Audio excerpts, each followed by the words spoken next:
အားလုံးပဲမင်္ဂလာပါ KB Entertainment Channel ကနေကြိုဆိုလိုက်ပါတယ်ဒီနေ့မှာတော့ကဘာကြီးရဲ့နောက်ဆုံးနေ့ရက်တွေကိုအသေးရဝယ်ရတပတ်မှနဲ့ကြည့်ရှုရမယ်နာမည်ကြီး2012ရုပ်ရှင်ကားကြီးကိုအစအဆုံးအသေးစိတ်ပြန်လည်ပြောပြပေးသွားမှာဖြစ်ပါတယ်ဇာတ်လမ်းရဲ့အစကို2009ခုနှစ်ကနေစတင်ထားပါတယ်အမေရိကန်ဘူမီဗေဒပညာရှင်ဒေါက်တာအေရီယန်အိန္ဒိယနိုင်ငံကဂျင်းနီမိုင်းတွင်းတစ်ခုကိုရောက်ရှိလာခဲ့ပါတယ်။အဲဒီမှာသူ့ရဲ့တငယ်ချင်းဖြစ်တဲ့အိန္ဒိယသိပ္ပံပညာရှင်နဲ့တွေ့ဆုံခဲ့ပြီးတုံလုံးထောက်ချစရာကောင်းတဲ့အမှန်တရားတစ်ခုကိုသိလိုက်ရပါတယ်။နေကနေထွက်ပေါ်လာတဲ့ကြီးမားတဲ့တန်လိုင်းလန်းတွေကြောင့်ကမ္ဘာအလဲဘိုးကဥရယာအပူချိန်တွေအစမတန်မြင့်တက်လာပြီးမကြာခင်မှာကမ္ဘာမြေမျက်နှာပြင်တစ်ခုလုံးပြိုကွဲပျက်စီးတော့မယ်ဆိုတဲ့အချက်ပါပဲ။ဒီအခြေအနေရဲ့ဆိုးဝါးမှုတွေကိုသဘောပေါက်သွားတဲ့အေရီယာအမေရိကန်ကိုချက်ချင်းပြန်လာပြီးအိမ်မီတော်ကအရာရှိချုပ်ကားကိုအတိပေးခဲ့တယ်လို့အမေရိကန်သမ္မတကတိုက်ရိုက်တင်ပြခဲ့ပါတယ်။အဲဒီနောက်မှာတော့ကမ္ဘာခေါင်းဆောင်တွေအားလုံးလှုပ်ဝက်အစည်းအဝေးလုပ်ပြီးလူသားမျိုးနဲ့မပြောက်ပြက်စေဖို့အတွက်တိဘက်တောင်တန်းတွေပေါ်မှာအေယာမသင်္ဘောကြီးတွေတိစောက်ဖို့ဆုံးဖြတ်လိုက်ကြပါတယ်။ဒီလိုတိစောက်ဖို့အတွက်လိုအပ်တဲ့ငွေကြေးအမြောက်များကိုတော့ကမ္ဘာပေါ်ကအချမ်းသာဆုံးဘီလီယံနာတထေးကြီးတွေကိုသင်္ဘောလက်မှတ်တစ်ဆောင်ကိုယူရို1ဘီလီယံနဲ့ရောင်းချပြီးတော့ရှာဖွေခဲ့ကြပါတယ်။ချိန်တွေကကုန်လွန်လာပြီး2012ခုနှစ်ကိုရောက်ရှိလာခဲ့ပါတယ်။ဇလန်ရဲ့အဓိကဇက်ကောင်ဖြစ်တဲ့ဂျက်ဆင်ကိုစတင်မြင်တွေ့ရပါတယ်။ဂျက်ဆင်ဟာအရင်ကစာရေးဆရာတယောက်ဖြစ်ပေမဲ့အခုတော့ရုရှားတထွေးကြီးရူရီရဲ့ကားမောင်းသမားအဖြစ်အလုပ်လုပ်နေရသူပါ။တရက်မှာတော့ဂျက်ဆင်ဟာသူ့ရဲ့ကလေးနှစ်ယောက်ကိုခေါ်ပြီးအမျိုးသားဥယျာဉ်ကိုအပန်းဖြေခီးထွက်လာခဲ့ပါတယ်။အဲဒီမှာထူးဆန်းတာကသူတို့အရင်ကရေကူးနေကြရေကန်ကြီးဟာရေတွေခန်းချောက်ပြီးအငွေ့တွေတောင်ထနေတာကိုတွေ့လိုက်ရပါတယ်။အဲ့ဒီအချိန်မှာပဲစစ်တပ်ကရောက်လာပြီးသူတို့ကိုအဲ့ဒီနေရာကနေမောင်းထုတ်ခဲ့ပါတယ်။အဲ့ဒီနောက်ဂျက်ဆင်ဟာအေရီယန်နဲ့အမတ်တင်ဆုံတွေ့ခဲ့ရပါတယ်။ညဘက်ရောက်တော့ဂျက်ဆင်ကချာလီဆိုတဲ့လူတစ်ယောက်နဲ့တွားတွေ့ပါတယ်။ချာလီကကဘာကြီးပျက်စီးတော့မယ်ဆိုတဲ့အကြောင်းအစိုးရတွေကလှုပ်ဝက်ပြီးသင်္ဘောတွေစောင့်နေတဲ့အကြောင်းနဲ့အဲ့ဒီသင်္ဘောတွေစီသွားရမယ်မြေပုံကသူ့စီမှာရှိနေကြောင်းဂျက်ဆင်ကိုပြောပြပါတယ်။အစကတော့ဂျက်ဆင်ကယူးကြောင်စကားတွေလိုထင်ခဲ့ပေမဲ့နောက်ရက်မနေ့ပိုင်းအိမ်ပြန်လမ်းမှာကယ်လီဖိုးနီးယားတဝိုက်ငလျင်အသေးစားလေးတွေလှုပ်လာတာကိုကြုံတွေ့ခဲ့ရပါတယ်။ Los Angeles ကိုပြန်ရောက်တဲ့အချိန်မှာတော့သူ့ရဲ့အလုပ်ရှင်ရုရှားတထွေးကြီးရူရီကသူ့ရဲ့ကိုယ်ပိုင်လေယာဉ်နဲ့အမြန်ထွက်ခွာဖို့ပြင်ဆင်နေတာကိုတွေ့လိုက်ရပြီးချာလီပြောခဲ့တဲ့စကားတွေအားလုံးဟာအမှန်တွေဖြစ်နေပြီဆိုတာဂျက်ဆင်သဘောပေါက်သွားခဲ့ပါတယ်။ချက်ချင်းပဲဂျက်ဆင်ဟာလေယာဉ်ငယ်တစ်ခုကိုအမြန်ငှားရိုက်လိုက်ပြီးသူ့ရဲ့ဇနီးဟောင်းနဲ့ကလေးတွေစီကိုကားနဲ့အမြန်မောင်းသွားခဲ့ပါတယ်။သူအိမ်ကိုရောက်တဲ့အခါမှာပဲအဆိုးဝါးဆုံးငလျင်ကြီးစတင်လှုပ်ခတ်လာပါတော့တယ်။မြေကြီးတွေကွဲအိမ်တွေပြိုကျနေတဲ့ကြားထဲကနေချက်စင်ဟာသူ့မိသားစုနဲ့ဂေါ်ဒွန်ကိုကားပေါ်တင်ပြီ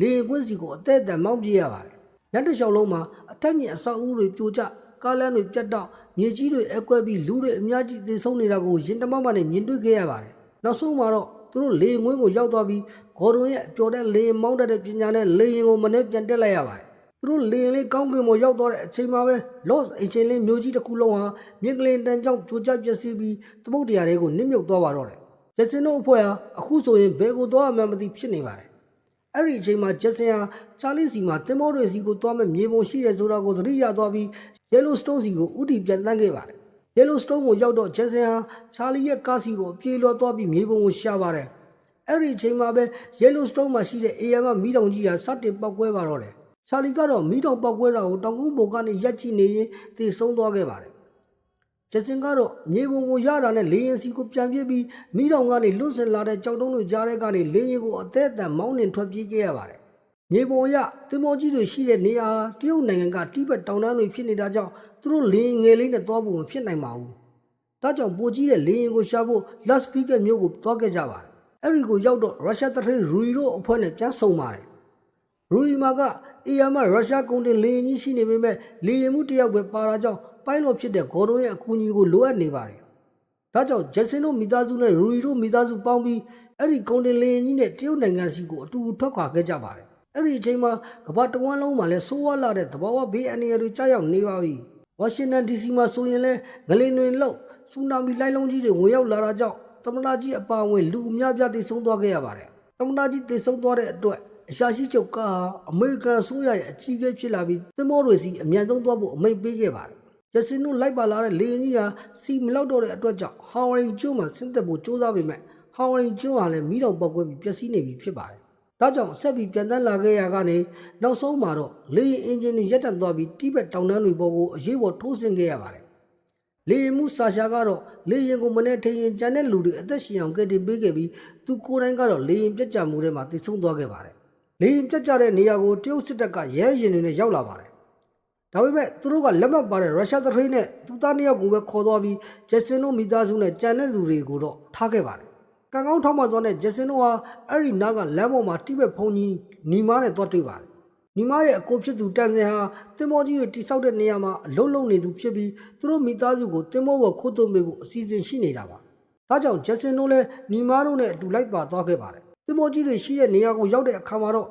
တန်စင်ရဲ့အကူကြီးနဲ့တင်မောအမတ်၄ရဲ့နောက်ဖက်ဟိုက်ဒရိုလစ်ဂီယာကန်ထဲကနေတင်မောပေါ်ကိုခိုးတက်ခဲ့ကြပါတယ်။အဲ့ဒီအချိန်မှာပဲအိန္ဒိယတနိုင်ငံလုံးရေရောက်သွားပြီးအေယာမဆူနာမီလိုင်းလုံးကြီးဟာတိဘက်တောင်တန်းတွေစီကိုအရှိန်ဟုန်နဲ့ဝင်ရောက်လာနေပါပြီ။တင်မောအပြင်ဘက်မှာတော့လက်မှတ်ဝယ်ထားပေမဲ့အချိန်မီမရောက်လာခဲ့တဲ့လူထောင်ပေါင်းများစွာဟာတင်မောပေါ်တက်ခွင့်မရဘဲပိတ်မိနေကြပါတယ်။အရာရှိချုပ်ကားကတော့ဂိတ်တကားတွေကိုပိတ်ဖို့အမိန့်ပေးထားပေမဲ့ဒေါက်တာအေရီယန်ကတော့အပြင်မှာကျန်းနေတဲ့လူတွေကိုကယ်တင်ဖို့ကမ္ဘာခေါင်းဆောင်တွေကိုဖြောင်းပြပြောဆိုနေခဲ့ပါတယ်။နောက်ဆုံးမှာတော့ခေါင်းဆောင်တွေအားလုံးသဘောတူလိုက်ပြီးဂိတ်တကားကြီးကိုပြန်ဖွင့်ပေးလိုက်တဲ့အတွက်အပြင်မှာကျန်ခဲ့တဲ့လူတွေအားလုံးတင်မောပေါ်ကိုအသေးအတန်ပြည့်တက်ကြပါတော့တယ်။တကားပြန်ပိတ်ချိန်မှာတော့ရုရှားတထိန်ရူရီတယောက်သူ့သားတွေကိုတင်မောပေါ်တွန်းတင်ပေးခဲ့ပြီးသူကိုယ်တိုင်ကတော့ပြုတ်ကျသေဆုံးသွားခဲ့ပါတယ်။တကားကြီးပြန်ပိတ်ဖို့ကြိုးစားတဲ့အချိန်မှာဂီယာချိုးတွေကြားထဲမှာစက်ပစ္စည်းတစ်ခုခုညံ့နေတာကြောင့်တကားကြီးကအပြည့်အဝမပိတ်နိုင်တော့ပါဘူး။တကားမပိတ်နိုင်ရင်တင်မောရဲ့အင်ဂျင်ကိုဆက်နှိုးလို့မရဘူးဖြစ်နေပါတယ်။အဲ့ဒီအချိန်မှာပဲဆူနာမီလိုင်းလုံးကြီးတွေဟာတင်မောတွေစီကိုရိုက်ခတ်လာပါပြီ။တကောက်ပွင့်နေတဲ့ရေတွေဟာတင်မောတဲ့ကိုအလုံးအရင်းနဲ့ဝင်လာပြီးဂျက်ဆင်တို့ရှိနေတဲ့အခန်းကိုပါရေလန့်သွားပါတယ်။ဒီရှုပ်ထွေးနေတဲ့အခြေအနေကြားထဲမှာဂေါ်နွန်တယောက်ဂီယာချိုးတွေကြားထဲပြုတ်ကျသေဆုံးသွားခဲ့ရပါတယ်။လိုင်းလုံးတွေရက်ခတ်မှုကြောင့်အီရိုရက်တောင်ကြီးစီကိုအရှိန်နဲ့တိုက်မိဖို့ဥတီနေပါတယ်။ဂျက်ဆင်ဟာသူ့မိသားစုနဲ့လူသားတွေအားလုံးကိုကယ်တင်ဖို့အတွက်ရေတွေအပြည့်မြုပ်နေတဲ့ဂီယာကန်းထဲကိုရင်ငုပ်ပြီးဝင်သွားခဲ့ပါတယ်။သူ့သားလေးကလည်းအဖေဖြစ်သူကိုကူညီဖို့နောက်ကနေလိုက်သွားခဲ့ပါတယ်။တယောက်ထဲမှာဂျက်ဆင်ဟာညံ့နေတဲ့စိတ်ပစ္စည်းကိုအချိန်ချင်းစူးစမ်းဖယ်ရှားခဲ့ပါတယ်။နောက်ဆုံးအချိန်လေးမှာညံ့နေတဲ့ပစ္စည်းကိုအောင်မြင်စွာဖယ်ရှားနိုင်ခဲ့ပြီးဂိတ်တကာကြီးလည်းပိတ်သွားကအင်ဂျင်ဆက်လည်းချက်ချင်းပြန်နိုးနိုင်ခဲ့ပါတယ်။တင်မောကြီးဟာအီရိုရက်တောင်ကိုဝင်တိုက်ဖို့နည်းနည်းလေးပဲလိုတော့တဲ့အချိန်မှာအင်ဂျင်ပြန်နှုံးလို့ရသွားတာကြောင့်နောက်ဆုံးနိုင်ခဲ့ပြီးအားလုံးအသက်ဘေးကနေတည်တည်လေးလွတ်မြောက်ခဲ့ရပါတယ်။29ရက်ကြာပြီးနောက်မှာတော့ကမ္ဘာကြီးရဲ့ရာသီဥတုအခြေအနေတွေဟာတည်ငြိမ်သွားခဲ့ပါပြီ။ကမ္ဘာမြေပုံသစ်အရအာဖရိကတိုက်ဟာရေအောက်ကိုမရောက်ဘဲအမြင့်ဆုံးနေရာဖြစ်လာတဲ့အတွက်တန်ရစ်သူတွေကိုတင်ဆောင်လာတဲ့သင်္ဘောကြီးဟာမျောလင်းချက်အသစ်တွေနဲ့အာဖရိကတိုက်စီကိုဥတီခုံမောင်းသွားပါတော့တယ်။ဂျက်ဆင်နဲ့ကိတ်တို့လည်းနားလည်မှုတွေပြန်ရပြီးသူတို့မိသားစုလေးပြန်လည်ပေါင်းစည်းသွားတာကိုပြသရင်းနဲ့ပဲဒီဇလန်လေးကပြီးဆုံးသွားပါတော့တယ်။ဇလန်လေးကတော့ဒီလောက်ပါပဲအဆုံးထိအချိန်ပေးပြီးကြည့်ရှုပေးခဲ့ကြတဲ့အတွက်ကျေးဇူးအထူးပဲတင်ရှိပါတယ်။နောက်ထပ်လည်းအခုလိုစိတ်ဝင်စားစရာကောင်းတဲ့ရုပ်ရှင်ဇာတ်ကားကောင်းတွေကိုအသေးစိတ်တင်ဆက်ပေးသွားအောင်မှာမို့ KB Entertainment Channel ကို Like and Subscribe လုပ်ထားပေးဖို့မမေ့ပါနဲ့အောင်တော့အားလုံးပဲတာယာတဲ့နေလေးတစ်နေ့ကိုပိုင်ဆိုင်နိုင်ကြပါစေဗျာ။